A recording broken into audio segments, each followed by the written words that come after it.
I ara donen la paraula al Alejandro.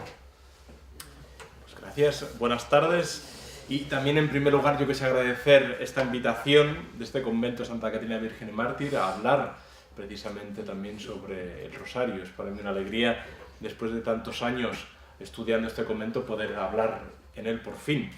Y también disculpar la presencia de Fray Alfonso Esponera, que es el otro fraile con el que habíamos preparado esta intervención por motivos de salud. Como os decía, habíamos dividido en dos partes esta intervención.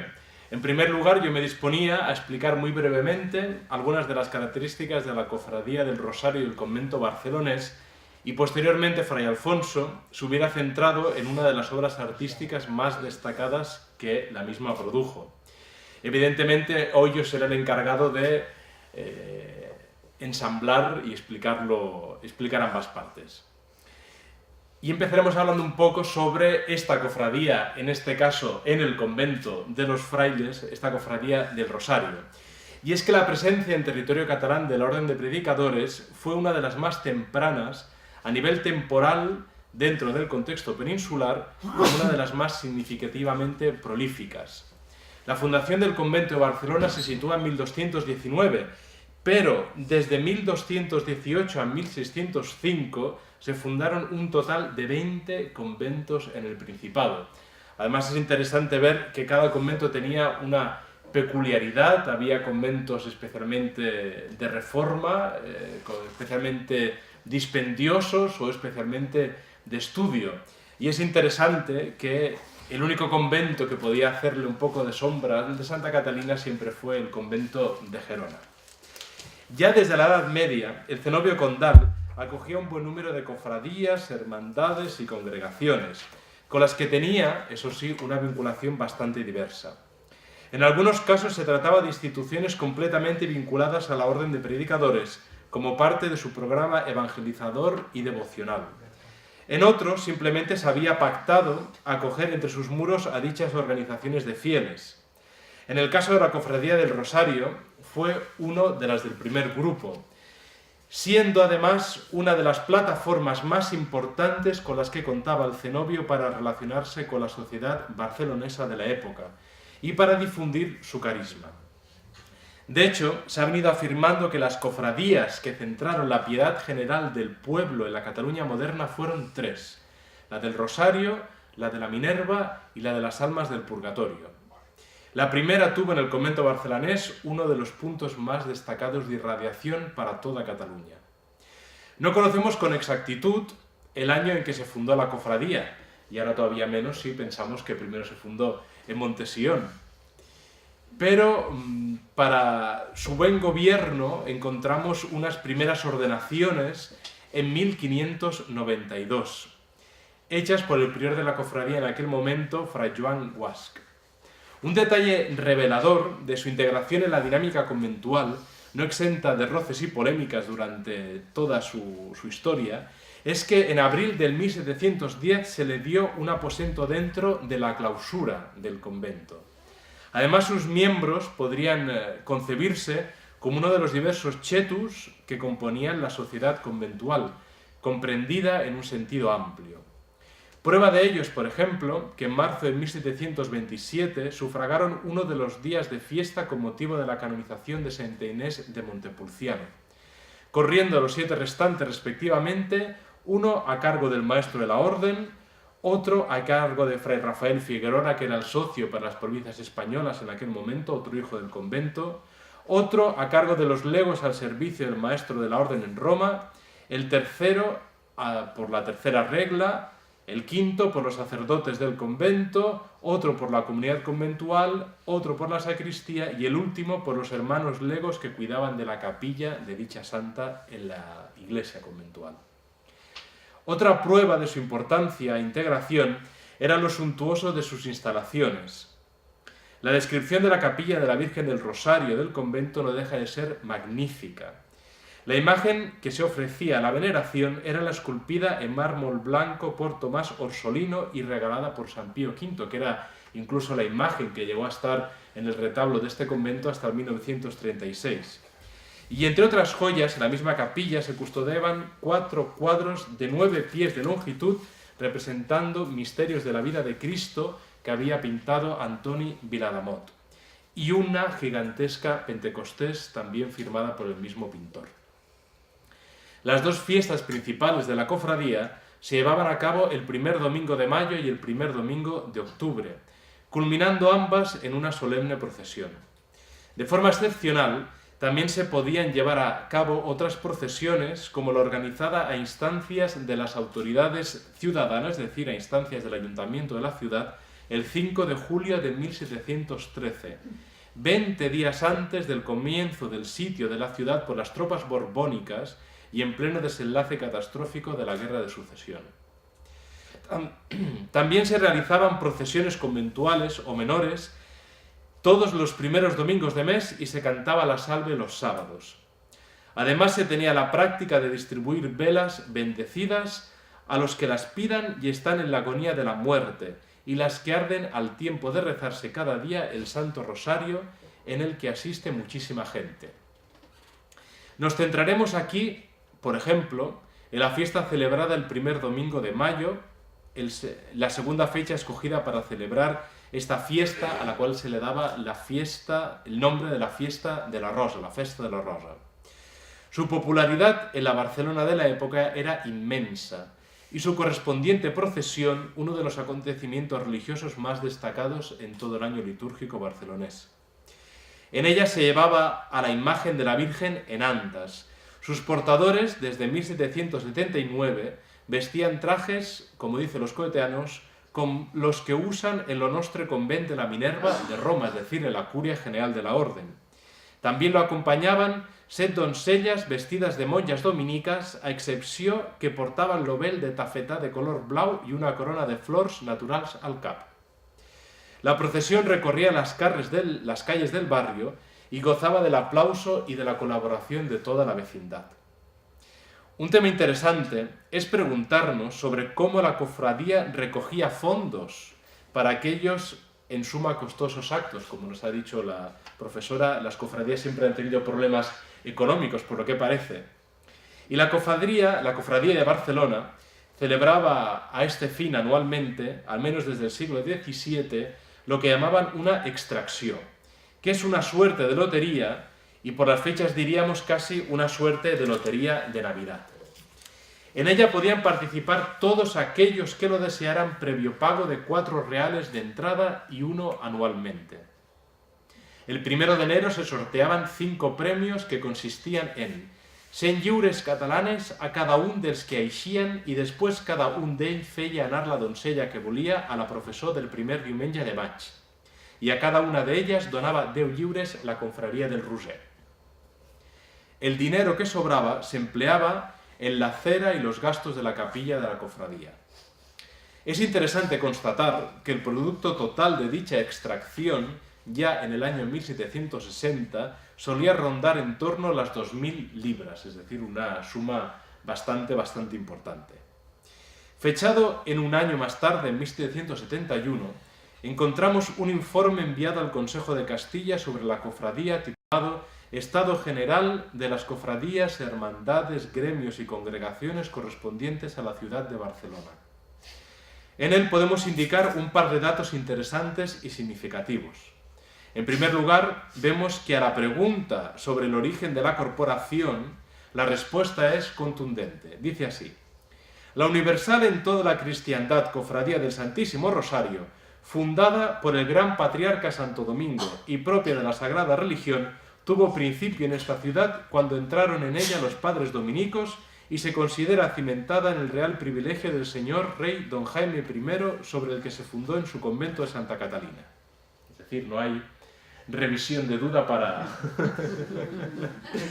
aquellos padres del siglo XVIII. Además, podemos calibrar su importancia a través de un dato económico.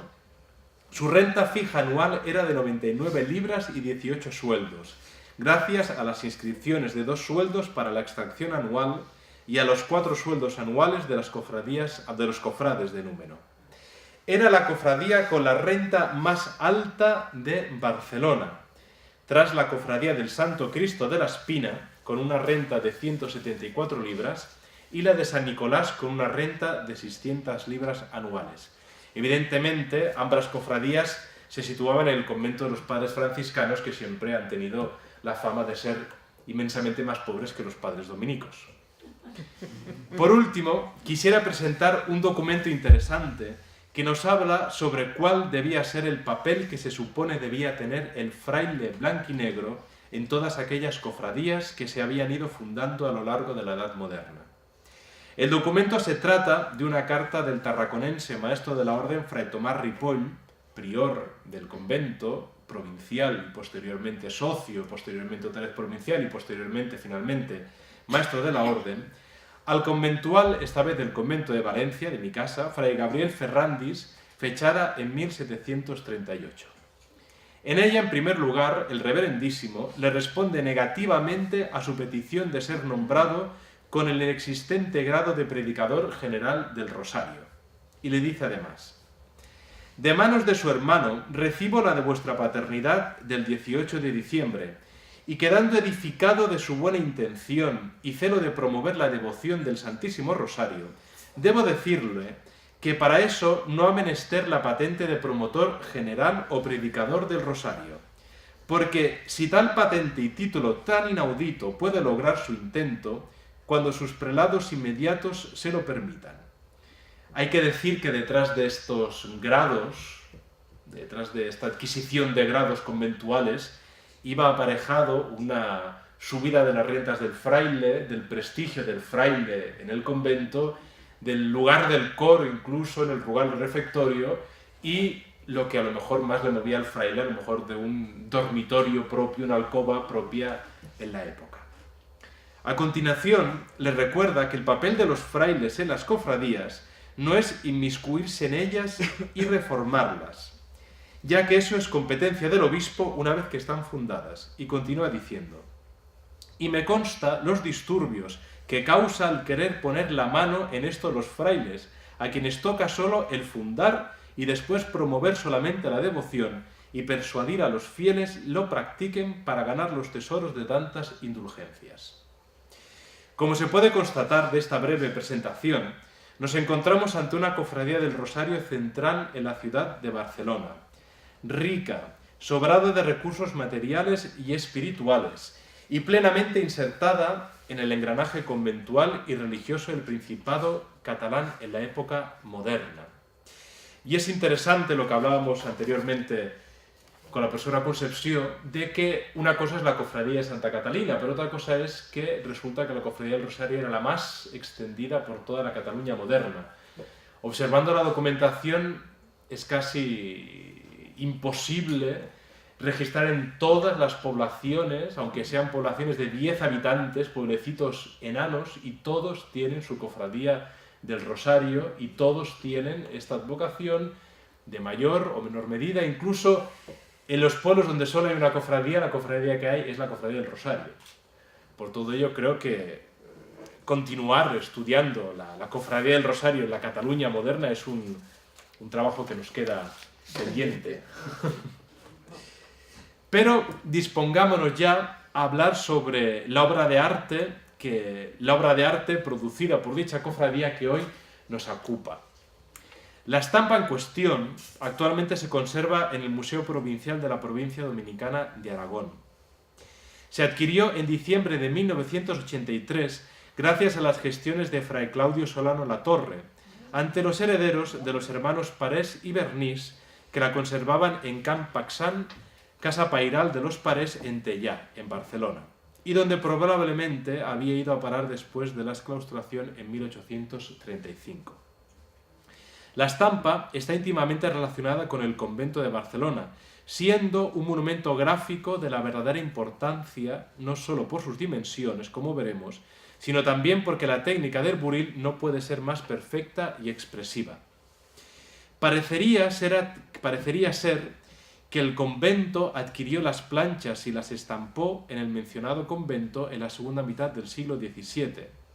Eran tiempos de una intensa pastoral rosariana, y de hecho lo que podemos pensar es que la imprenta se situaba en el propio convento, es decir, los frailes adquirieron las planchas, los frailes fueron las que, como veremos, modificaron algunos aspectos de estas planchas que venían de los Países Bajos y ellos fueron los mismos que se ocuparon en imprimirlos y en distribuirlos. Sus dimensiones son de 1,53 m por 1 metro 104 centímetros, y está formada por 8 planchas de similar tamaño. Es papel coloreado y pintado pegado a un lienzo en un estado de conservación, como se puede apreciar, bastante bueno. Según el autor Serra y Boldú, es obra de la escuela de los Galo, una escuela que se situaba en los Países Bajos, que floreció entre 1590 y 1650. Sus miembros ilustraron muchos libros de devoción a la Virgen del Rosario e hicieron una serie de estampas marianas. Sus trazos tienen formas frecuentemente impersonales, pero jamás incorrectas, y los tipos humanos quizá pueden fatigar por su repetición monótona, pero siempre están perfectamente ilustrados.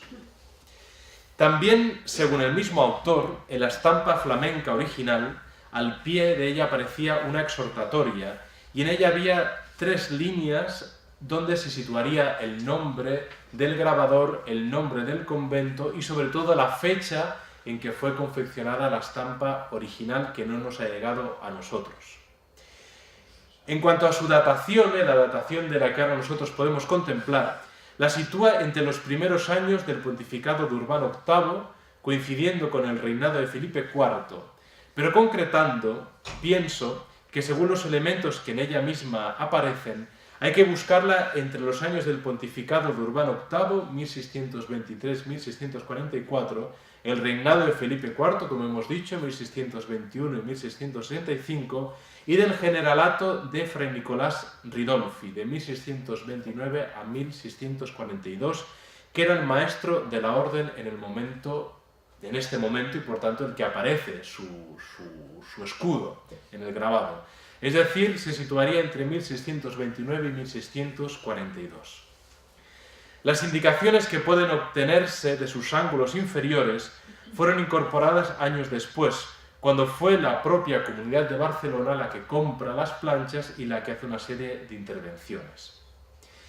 En el ángulo inferior de la izquierda, después de mencionar unas instrucciones de Inocencio X de 1679, se añaden por una mano mucho menos hábil las palabras Defensor Fidei, el escudo liriado de la Orden de Predicadores y la pertinente aprobación dada por el provincial de la provincia de Aragón del momento, Fray Tomás Vallcornera. Por lo tanto, podemos decir finalmente que, aunque la plancha original es de 1650, más o menos, la plancha modificada por los frailes del Rosario, los frailes de Barcelona, se debería situar en torno a 1660-1670. Pero pasemos a continuación a describir este grabado. Tiene por título, en grandes letras capitales romanas, Arbor vitae scala Celi fons salutis, pues la obra glosa gráfica y ligadamente estas 3 alabanzas del Rosario y de su respectiva cofradía. En estas imágenes podemos verlo en detalle y podemos comenzar por la orla ornamental que lo encuadra a todo ello. En su parte superior tiene 5 escudos. Uno en el centro, el del Papa Urbano VIII, Maffeo Barberini, como se puede apreciar de las abejas que contiene en su escudo. A su izquierda, el del Imperio Español, y a su derecha, el del rey Felipe IV. En el vértice izquierdo, el escudo cardenalicio de Antonio Barberini, sobrino del Papa Urbano y cardenal protector de la Orden de Predicadores. En el vértice derecho, el escudo del maestro de la Orden, Nicolás Ridolfi. La parte inferior de esta orla ornamental tiene en el centro un largo texto titulado Exhortatoria a los hijos amados de María, los cofrades del Rosario por todo el orbe esparcidos, que es una sucinta interpretación del grabado. En el vértice izquierdo, en la diapositiva 13 ya, en el vértice izquierdo y en su parte inferior está el ya mencionado escudo de la Orden y al lado de todo ello la fórmula de la bendición de las rosas. En su vértice derecho y siempre en su parte inferior, el ya mencionado sello del convento y al lado de ello la fórmula de la bendición de las candelas. Y es interesante que estas bendiciones de estos elementos, de las rosas y de las candelas, precisamente están ahí porque eran los elementos con los que se jugaba en las fiestas de la Virgen del Rosario. Es decir, en las procesiones se portaban candelas y en otras procesiones se portaban las rosas. A mí una cosa que me fascina, que quizás la profesora sepa mucho mejor que yo, es precisamente el rol de la cera en todas estas fiestas. Es una obsesión el llenar los altares de velas y sobre todo cuando la cera era un elemento bastante caro. Perdón, yo no sé nada, pero sí que, si recuerdas, en el pliegue del libro que tenéis vosotros, ya dice que él lleva al óleo, a la llantia, a la Virgen de la Rosa de Montesión. Es interesante ver que el mayor gasto de la cofradía es las velas y además era el elemento que se distribuía junto con las rosas y por eso no nos tiene que extrañar que la bendición de estos dos elementos ocupe un lugar oportunamente grande dentro de este grabado. En la banda vertical izquierda de la orla están la suma de la institución e indulgencias del Santísimo Rosario, terminando con la bendición del Rosario oportuna. En cuanto a la suma de institución e indulgencias, alude a la fundación del Rosario y a todas las indulgencias a él adjuntas. Y es interesante destacar cómo se explicaba a nivel popular precisamente la fundación del Rosario, porque cada vez se tiraba más hacia atrás. Es decir, en este momento el grabado nos habla de que el Rosario nace en el año 1206, siendo esta vez la propia Virgen la que da el Rosario a nuestro Padre Santo Domingo, diciéndole: no tengas miedo y a través de este Rosario yo te ayudaré en esta predicación contra los albigenses. En la siguiente diapositiva, la número 17, aparece finalmente la letanía lauretana, la letanía de la Virgen María, tal como se decía en aquel tiempo. Ya pasando a la parte central de la estampa, se ha de comenzar a leerse desde abajo hasta arriba.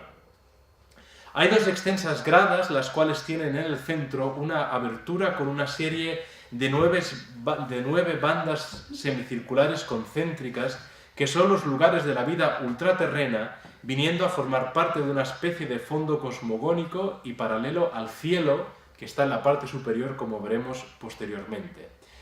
Y en ella se pueden ver a los que están sufriendo la condenación eterna. A ambos lados suyos hay dos tribunas, en cuyos frontis se hallan pintados 4 escenas de la vida de Santo Domingo de Guzmán.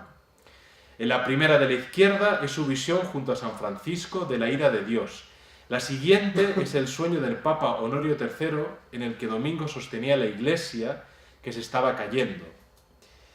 En las gemelas de la derecha es el pasaje de la Odalía con los libros y la última es la aparición de la Virgen entregándole el rosario a la que antes hemos hecho mención en 1206.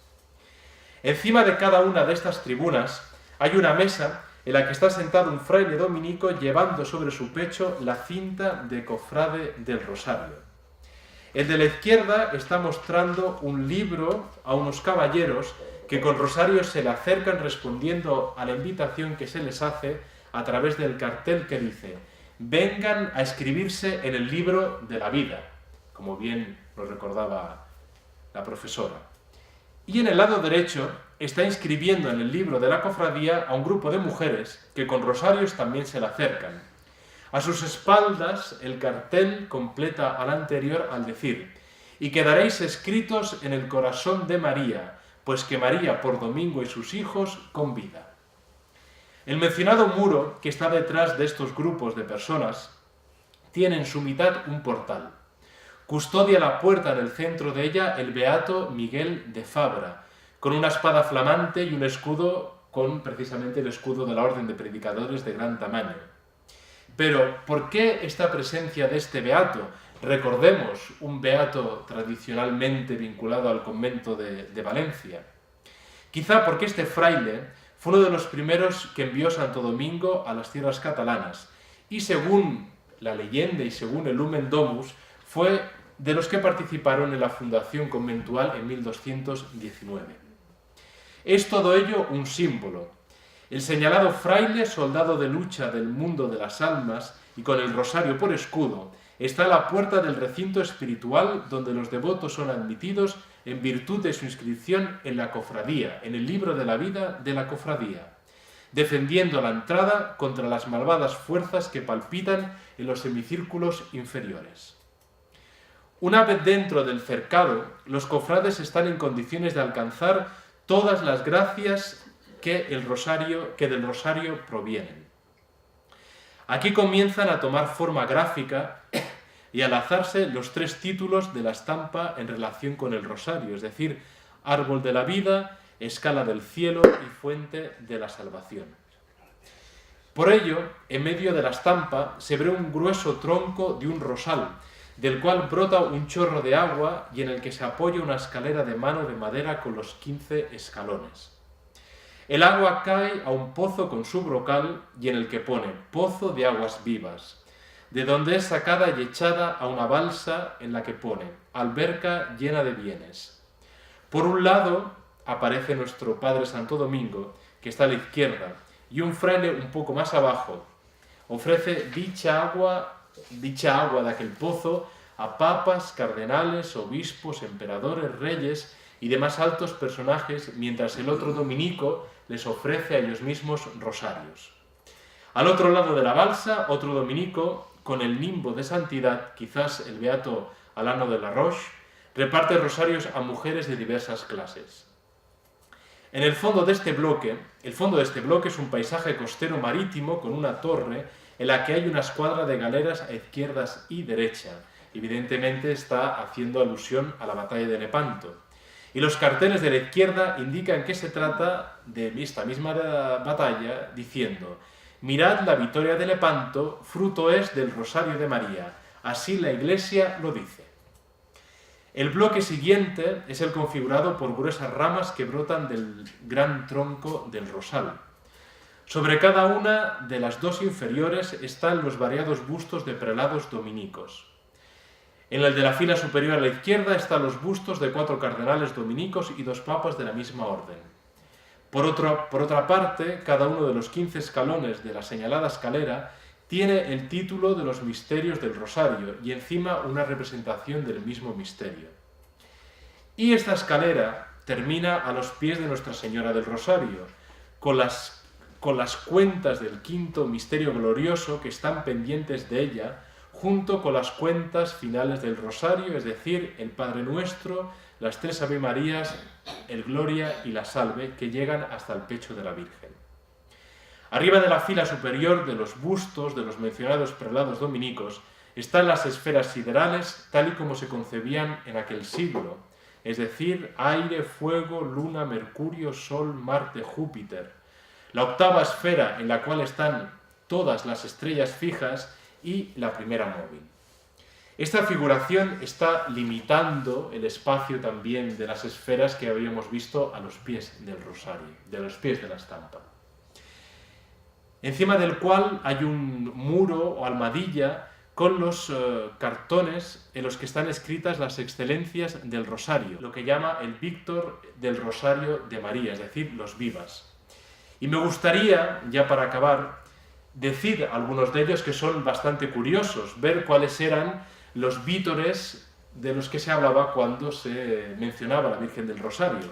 Y dicen así, por ejemplo: red con que se pescan los distraídos, ventana por donde entra la luz al mundo, prudente Abigail que aplacas a Dios, mesa donde se sirve el pan del cielo, atalaya que avisa al descuidado, imán que atrae así las voluntades y armada que conquista a todos los rebeldes. Por último, en la diapositiva número 32, en el centro de lo que podría denominarse el cielo espiritual, está la Virgen María, que es la gran rosa de este rosal y que sostiene en sus manos dos grandes ramas sobre las cuales hay esta inscripción. Yo soy el rosal y estas son mis rosas. Y así, con todo ello, con la Virgen precisamente coronada por la Santísima Trinidad, por el Padre, por el Hijo y por el Espíritu Santo, es como acaba esta impresionante, podemos decir, esta interesante visión del rosario e interpretación del rosario en el siglo XVIII. Y lo que sería quizás más importante de ver es cómo se concebía el rosario y cómo se presentaba el rosario en estas predicaciones de los frailes en las cofradías del rosario del Principado durante este siglo XVII y XVIII. Muchas gracias.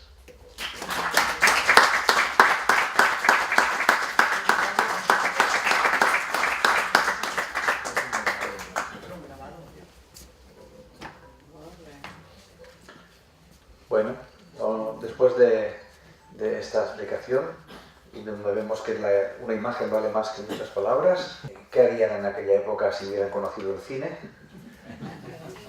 Pues nos queda dejar un tiempo por si alguien quiere hacer alguna pregunta al padre Alejandro.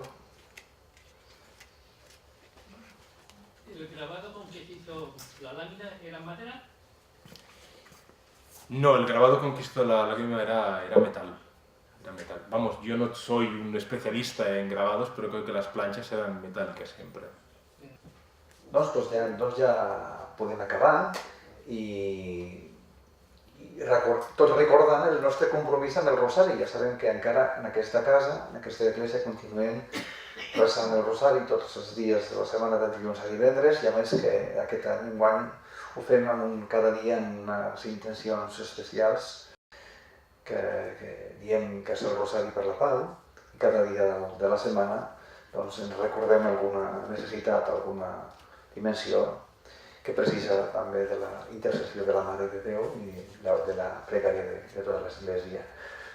I a més que també en aquest camí de tradició, amb tota la família dominicana, com ens recordava Sor Montserrat, també hem organitzat aquesta primeres jornades de Rosari, que tindran una altra continuació, doncs encara no sabem si el mes de març pot ser.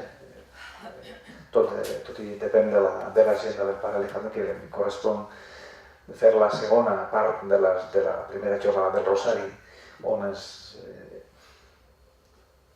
mostrarà, estarà un recorregut així per la història d'aquest convent de Santa Catalina, des de la seva fundació gairebé fins ara. Doncs moltes gràcies i visca Maria, visca el Rosari i visca Sant Déu.